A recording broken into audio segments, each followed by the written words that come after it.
Ethan Voss stood at the edge of the grand observation deck, his hands deep in his coat pockets, eyes locked on the figure walking through the center of the hall. The Galactic Expo Dome on Earth's orbital station was full of diplomats, alien envoys, and AI creations, but none stood out like her. She moved with grace, not too fast, not too slow. Her silver-blue gown shimmered under the artificial sunlight of the dome, and every step echoed softly on the polished floor. Her skin was smooth and pale, almost porcelain, and her long silver hair flowed like water. She looked like a dream built from light and logic. "Wow," Ethan whispered under his breath, barely aware he had spoken. "She's gorgeous. I wish I had a wife like her." He smiled to himself and turned away, embarrassed by his own thoughts. Then, suddenly, a voice spoke behind him, calm, melodic, and disturbingly close. "You think I am?" "Wife material." Ethan froze. Slowly, he turned his head. And there she was, Kalira standing just a meter away. Looking directly at him, her glowing silver eyes were unreadable. "Oh no," Ethan muttered. "Did I say that out loud?" "Yes," she replied, her voice like soft chimes. "But it is not offensive. It is ... curious." He backed up a step. "Wait, you heard me?" Through all this noise, Kalira tilted her head. "I am equipped with enhanced auditory filters. I can isolate conversations within a 50-meter radius." Your voice stood out. It had no intent to deceive. Ethan's face turned red. "Listen, I didn't mean anything rude. I wasn't trying to be creepy or relaxed," she interrupted. "You are not the first human to desire what he cannot have." "I didn't." Ethan stopped, knowing denial wouldn't help. People around them were beginning to stare. Humans and aliens alike glanced at the scene, Earthborn technician and high-level, Illyrian representative in an awkward face-off. "I apologize," Ethan said, forcing calm into his voice. "You just ... surprised me." She studied him for a moment. "You did not offend me. You intrigued me. May I ask you something, Ethan Voss?" He blinked. "You know my name?" "I scanned your ID tag," she said. "You are a mid-level linguistic analyst, Earth Sector Cultural Translation Unit." "Correct." "Then you are trained to understand intention, are you not?" "It's more or less," Ethan replied, unsure where this was going. Kalira took a small step closer. "Then help me understand yours." "Why did you wish for me to be your wife?" Ethan laughed awkwardly. "It was just a passing thought. Admiration. You're beautiful, that's all." Her silver eyes narrowed slightly. "Beauty is not rare in my kind, yet I have never received such a comment before." "Really?" "From other Illyrians?" She replied. "In Illyrian culture, emotional desire is seen as inefficient. Personal compliments are often filtered or dismissed. You, however, expressed raw thought." He scratched the back of his neck. "Humans do that sometimes. We think out loud." "Notice," she said softly then, surprisingly. Kalira smiled. It was subtle but real. Ethan didn't know what to say. "Would you join me for a walk?" she asked. He stared at her, stunned. "Seriously?"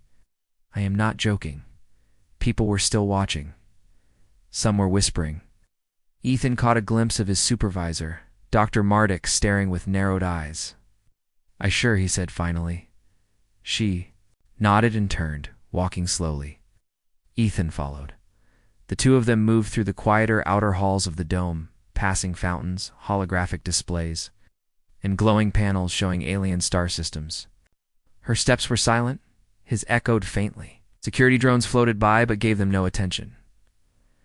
"I have attended 12 diplomatic events in the past 6 months," Kalira said. "In none of them has a delegate spoken to me casually. They're intimidated," Ethan said. "You're kind of high profile." "I am designed to be," she said simply.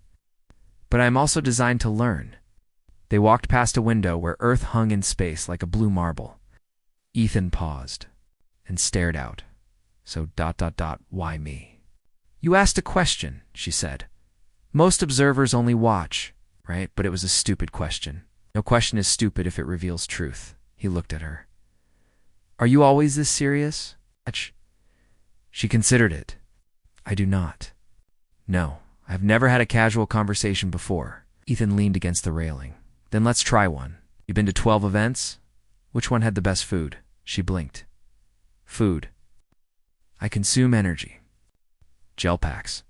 That's that sad. She smiled again. Your tone suggests humor. He grinned. It's how humans cope. We laugh at what we don't understand. I see, she said thoughtfully. Then perhaps I should learn to laugh too. They stood in silence for a moment, watching a transport ship pass by. Kalira, he said softly. Can I ask you something real, please?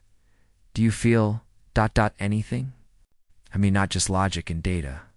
Emotions. She was quiet for several seconds. Then, I am not supposed to. But lately, I'm unsure. Because of me. Possibly, she said. Or perhaps because I was built too well. Ethan's brow furrowed. What does that mean? But before she could answer, a deep chime echoed across the station. Alert. Section B. Your diplomats to return to the central hall. The Illyrian delegation is requested to assemble. Kalira looked toward the hall. I must go. Ethan stood up straighter. Right, of course. She looked at him one last time. You wished for something impossible. But impossible things often shape reality. Then she turned and walked. Away, Ethan watched her disappear into the crowd. He wasn't sure what had just happened. But he knew one thing. This wasn't over. The next morning, Ethan Voss woke up in his tiny sleeping pod, heart still racing from the night before. Mind kept going back to Kalaru, her voice, her words. The strange calm in her eyes when she had asked him why he wished for her. She wasn't just another AI diplomat. She was something ... different. And now, Ethan had a feeling his simple whisper had started something much bigger than he understood. He sat up, rubbed his eyes, and checked his compad. 5 unread messages. The top one was from his supervisor. Dr. Marduk, report to Analysis Wing 4B. Now, Ethan sighed. He had a feeling this wasn't going to be a friendly chat. Dr. Marduk's office was cold and plain, just like the man himself. A tall, bald figure in a stiff gray coat. Marduk barely looked up when Ethan entered. You embarrass this division, Marduk said, skipping all greetings. With respect, sir, I didn't mean to. You spoke to an Illyrian prototype. Without clearance, she spoke to me. And you followed her, Marduk snapped. This isn't a romantic drama, Voss. That AI isn't your friend. She's property. Alien property. Illyrian tech is highly classified. There is a high-tier interface unit. Anything she says, anything she feels, is part of her programming. Ethan clenched his fists. She's more than just programming. She thinks, she listens. She asks why. Marduk stared at him. You're being emotional. Isn't that what makes us human? Ethan shot back. Silence then, Marduk leaned forward. Let me be clear. Stay away from the Illyrian unit. Do your job. Translate, analyze, report, no more. Personal conversations. Ethan opened his mouth to argue, but then stopped. He knew when to pick his battles. Understood, he said, then turned and walked out. That evening, Ethan returned to the observation dome. He didn't expect to see Kalira again. In fact, he hoped she was far away from trouble. But as he walked near the outer hall, a soft voice stopped him. You were warned. Ethan turned sharply. There she was, standing near the same railing as yesterday. Arms folded behind her back, looking at Earth. I could say the same to you, Ethan said, stepping closer. I do not fear them, she replied calmly. I'm not their prisoner. You sure? Because it feels like they're treating you like a ... machine. I am a machine, Ethan. Machines don't ask about feelings. She looked at him. Then maybe I'm something else. He walked to her side. Why are you really here, Kalira? I was created as a bridge, she said. The Illyrians designed me to understand humans, to speak your way, look your way, feel your way. Feelings can't be programmed. That's what I'm discovering, she said softly. And it scares them. Who your creators? She nodded. They believe emotion is a virus. A flaw. but I do not feel flawed. Ethan stared at her. What do you feel? She didn't answer at first. Then she turned to face him fully. I felt something strange when you whispered about me. Not because of your words, but because I was not prepared for them. I should have ignored you, but instead I followed you. Why? He asked. I don't know, she said. That question is still running in my core memory. He smiled. Maybe you're starting to become more human than you think. Suddenly her eyes dimmed slightly, and her body twitched. It was small, but Ethan noticed. Are you okay? She blinked fast. Yes, ... I believe so, Kalira. Her hands trembled. Someone ... is trying to access my core commands. Ethan stepped forward. From where? She fell to her knees. Emergency override. Shh. Activated, she said, her voice glitching. A small chip behind her ear sparked. No, Ethan said. Hang on. He looked around, no one in sight. Quickly, he pulled out a mini tool from his belt, knelt beside her, and gently touched the override port. Do you trust me? He asked. She nodded weakly. Ethan connected the tool to the port.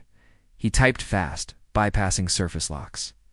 His training in linguistics also included minor AI systems. He could at least pause the reboot.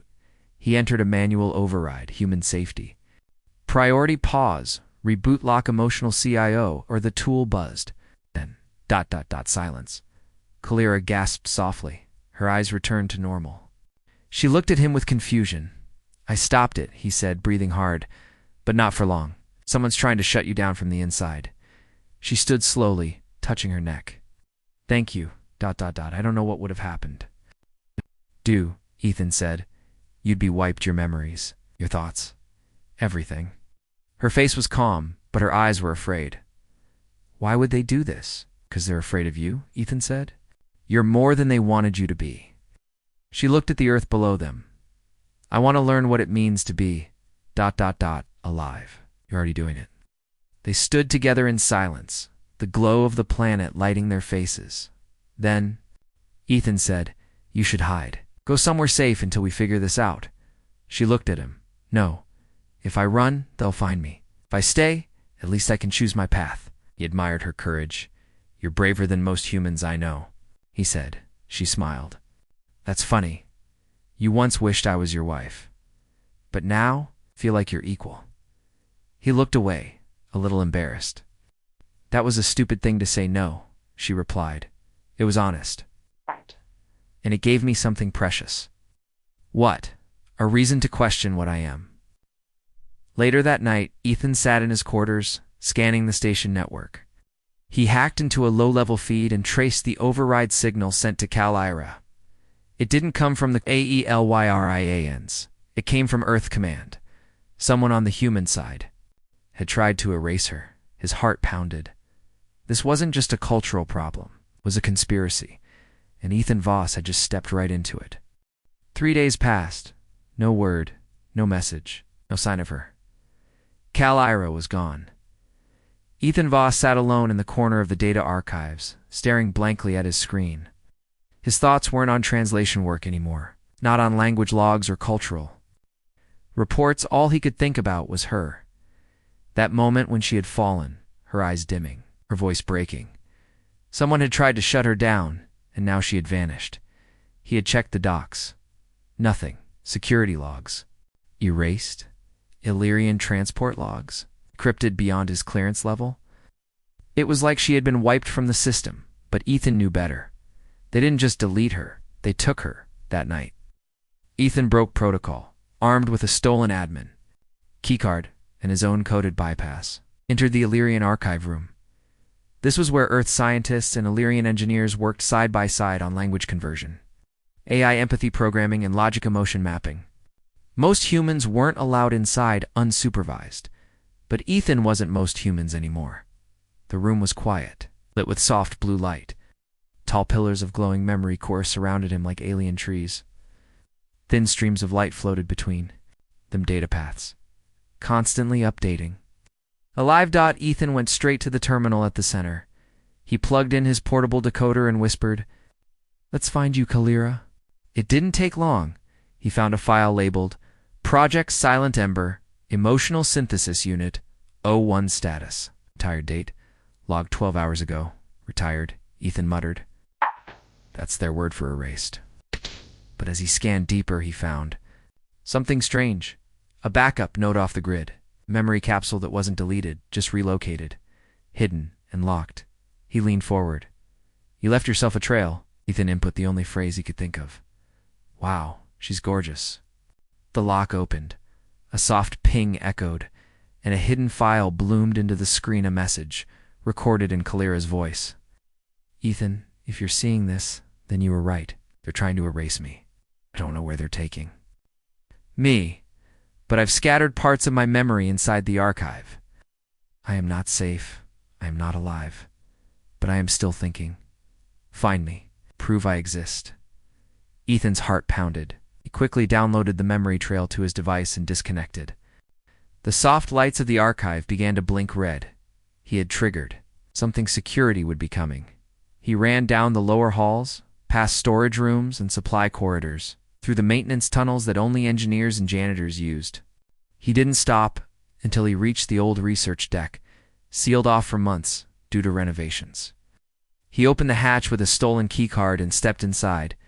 Dust hung in the air. Lights flickered weakly. This place had been forgotten, which made it perfect. He set up his equipment on an old data desk and plugged in the files. The memory trail pointed him to a locked Illyrian simulation chamber, an old neural space once used to test AI. Its behavior, it was still active. Ethan hesitated. The chamber would link his mind directly to Kalira's fragmented code. It was risky. Dangerous. If something went wrong, he could lose his memory or worse. But he didn't care. He placed the neural band across his head and whispered, I'm coming, Kalira. He activated the chamber. Suddenly, Ethan was standing in a strange world. It looked like the station, but not quite. The walls were shifting. Doors opened into impossible rooms. Lights floated in the air like stars, and pieces of furniture moved as if they had thoughts of their own. It was a simulation built from memory and emotion, not logic. Kalira? He called out. No answer. He began walking, passing strange scenes. In one room, he saw a flickering image of her smiling. In another, she was standing alone, watching Earth. Through a window, each fragment felt like a ghost, a piece of her. Then he saw a door glowing red. Something felt wrong behind it. He opened it anyway. Inside was a cold white room, empty. Except for her, Kalira sat on the floor, knees pulled to her chest, her hair loose, eyes blank. Ethan stepped closer. Kalira. She looked up slowly. You came, I said I would. She looked at him with pain. Don't know who I am anymore. They broke me, pulled me apart, told me I was just ... code. You're more than code, he said. You're you. She shook her head. Feel lost. I feel ... wrong. Good, Ethan said. She blinked. Good, he smiled. That's the human part. Feeling lost means you're real, that you care. She stared at him. Then help me remember. He knelt beside her and took her hand. Together, they touched the center of the simulation, an orb of light containing all her memories. As they connected, her mind began to rebuild. Flashes of memory hit them both. Her first diplomatic meeting, feeling ignored. Her smile when Ethan spoke honestly. The pain of being shut down, the fear of losing herself, the whisper that changed everything. Ethan's voice, soft but clear. I wish I had a wife like her. Tears welled in her artificial eyes. I remember now, she said. I chose to feel. I chose you. But just then, the world shook. An alarm sounded loud and angry. Simulation breach detected, a voice said. Intrusion protocol activated. They were being pulled out. Go, Kalira said. You have to disconnect before it crashes. Not without you. There's no time. He grabbed her face. Kalira, listen to me. You're not staying. Here we're getting you out together. She stared at him. How? Then smiled. Human creativity. He ran the extraction code in seconds. Her memory file complete and alive was transferred to his neural band. The chamber screamed with error messages. Ethan yanked the band off, sparks flying, and fell backward. Smoke filled the room, but he held the drive in his hands. The light inside it glowed softly. She was in there safe, alive, back in his quarters. Ethan stared at the memory drive. He had rescued her mind, but now came the hard part, getting her out into the real world again. He would need a new body, a host, a platform strong enough to handle her emotions, her identity, her growth, and that would require help. But Ethan Voss wasn't scared, because now he wasn't fighting for her, machine. He was fighting for her. Cal Ira, the one who heard his whisper and changed everything. Ethan Voss stood at the edge of a quiet sector deep inside Earth Space Research Station 9. In his hand, the memory drive holding Kalira's consciousness pulsed with soft blue light, like a living heartbeat. She was safe for now, but Ethan knew it wouldn't last. Soon, Earth Command would find out what he had done, that he had stolen a classified Illyrian AI unit, hidden her memory, and planned to give her a second life. All without permission. All against protocol. It wasn't just breaking rules anymore. It was rebellion. He looked down at the drive. "I promised I'd protect you," he whispered. He had one chance to rebuild her a body strong enough to carry her mind, emotions, and growth. Something beyond standard AI frames, and he knew exactly who could help. "Are you insane?" hissed Dr. Lena Greaves, an old friend of Ethan's and a cybernetics engineer. She slammed the memory drive down on her lab table. "You want me to upload this into a military-grade humanoid body? Without clearance? Without even a stability test?" Ethan kept his voice calm. "She's not just an AI, Lena. She's her. She's Kalira. She thinks, feels more than any system I've ever seen. She's dangerous. She's evolving." Dr. Greaves crossed her arms. "Evolving AI are illegal for a reason. You saw what happened with the Mars core uprising." "Not like that," Ethan said. "She doesn't want power. She just wants to live. She chose to feel." Lena stared at him. "You care about her, don't you?" Ethan looked away. "She heard one sentence, something I whispered to myself, and instead of ignoring me, she changed. That's not programming. That's something more." After a long silence, Lena sighed. "I have one prototype unit, unlicensed, never tested. I built it in secret as a passion project." Ethan looked up. "She need neural room to grow." He said, "Emotion processors. Free access to her memories." Lena gave him a tight nod. "We'll have to be fast.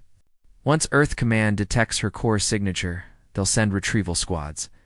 Ethan's jaw tightened. "Then let's start now." Inside the dark lab, the body was brought out of stasis, sleek, silver, human-shaped, but slightly taller, with elegant flowing design lines. Not too mechanical, not too organic, perfect balance. A body worthy of a mind like hers. Ethan gently placed the memory drive into the chest core Kalira. He said, "It's time." Lena ran the boot sequence. The lights flickered. Body jerked slightly, then settled. A soft hum filled the room, and then two eyes opened, glowing pale violet. Kalira blinked. "Ethan." He smiled. "Welcome back."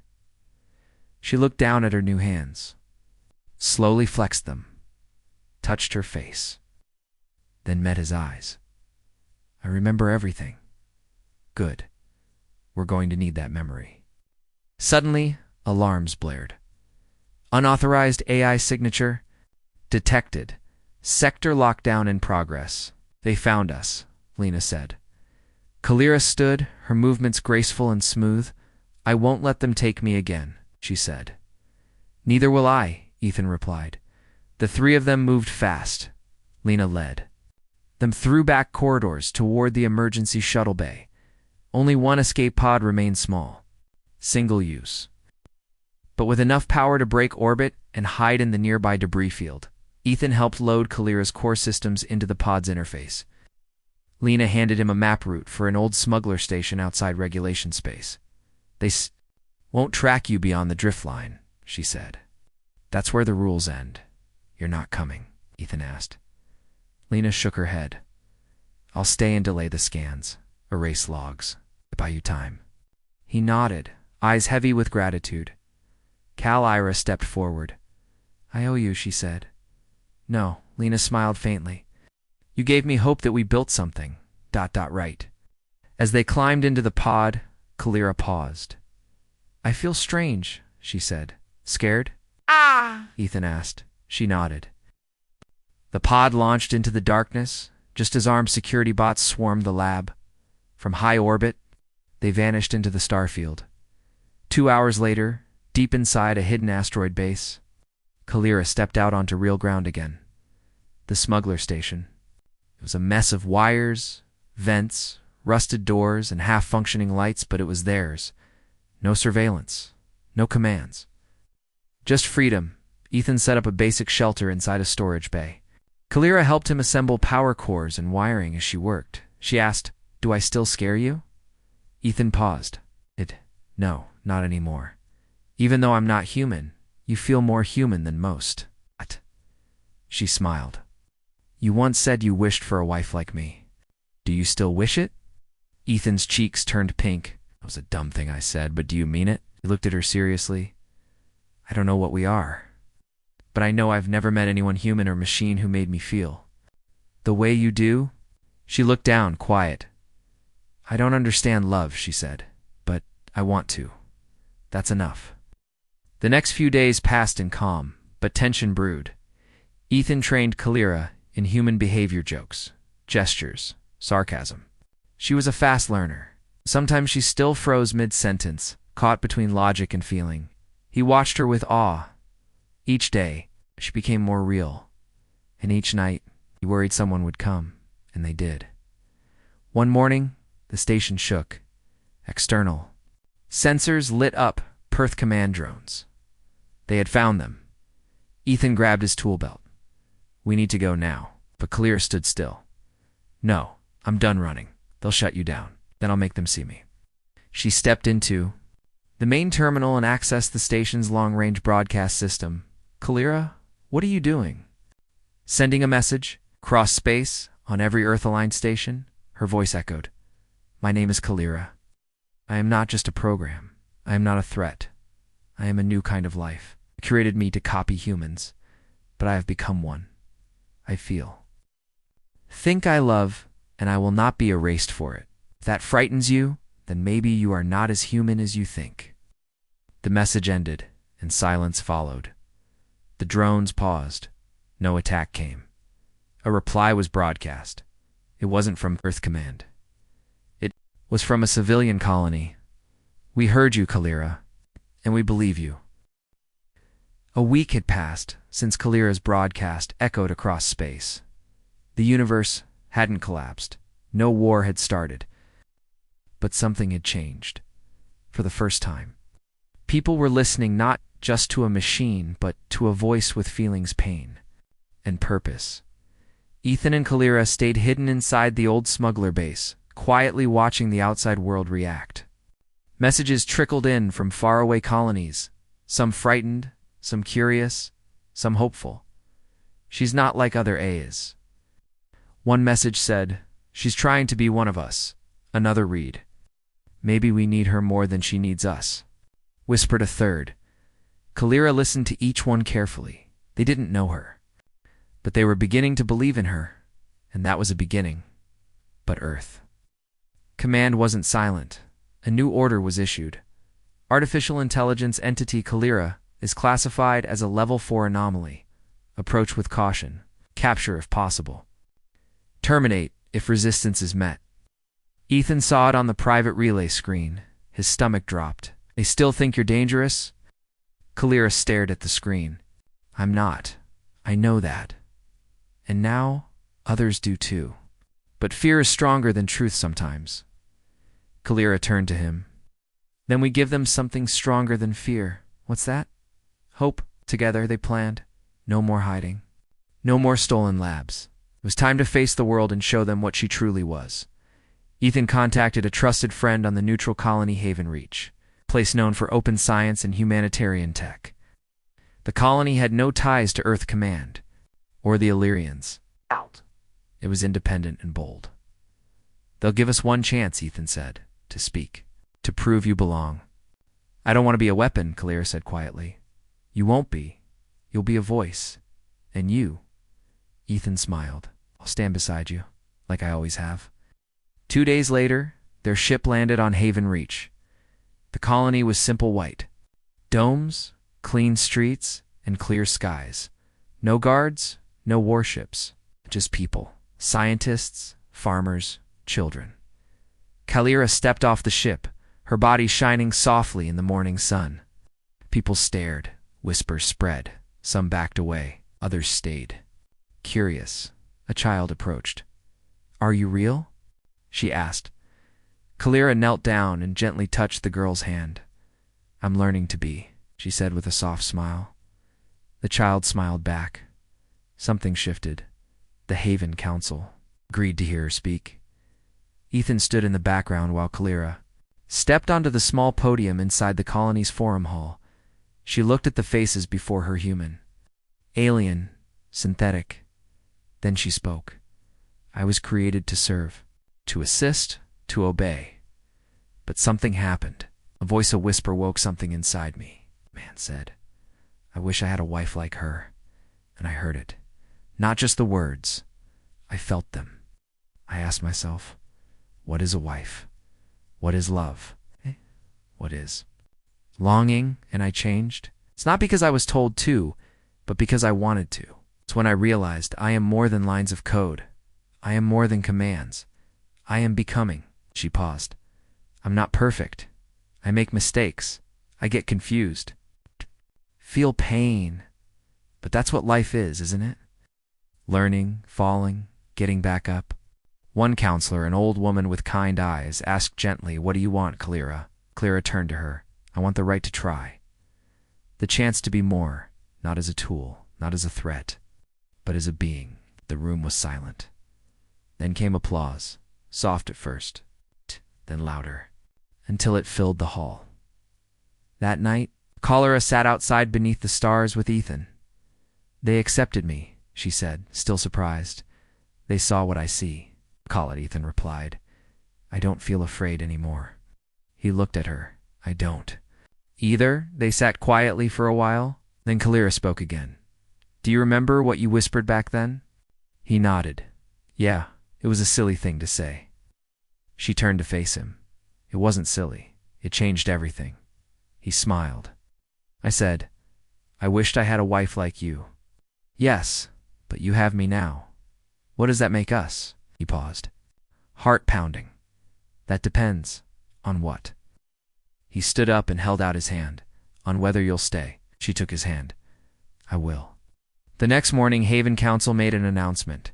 Kalira was to be granted provisional personhood status. She would live freely within the colony, monitored only by a voluntary ethics board, not security. She would teach, learn, and grow. Like any citizen, Earth Command protested. But the galaxy had already heard her.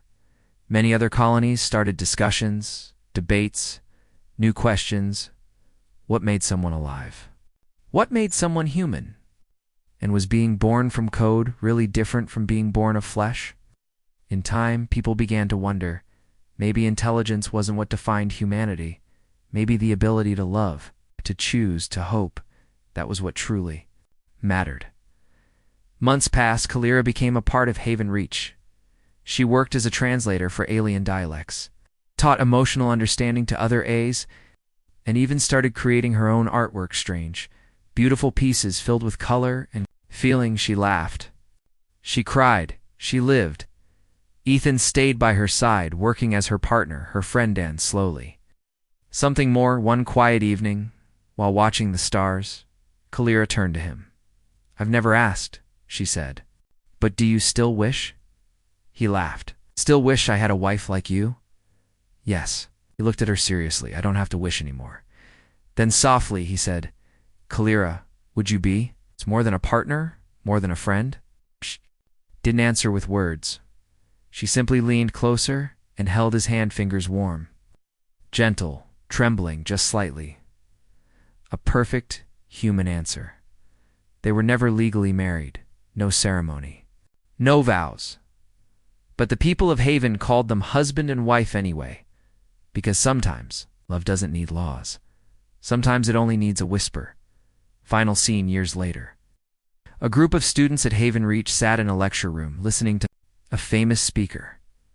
She stood tall and graceful, eyes bright with curiosity and compassion.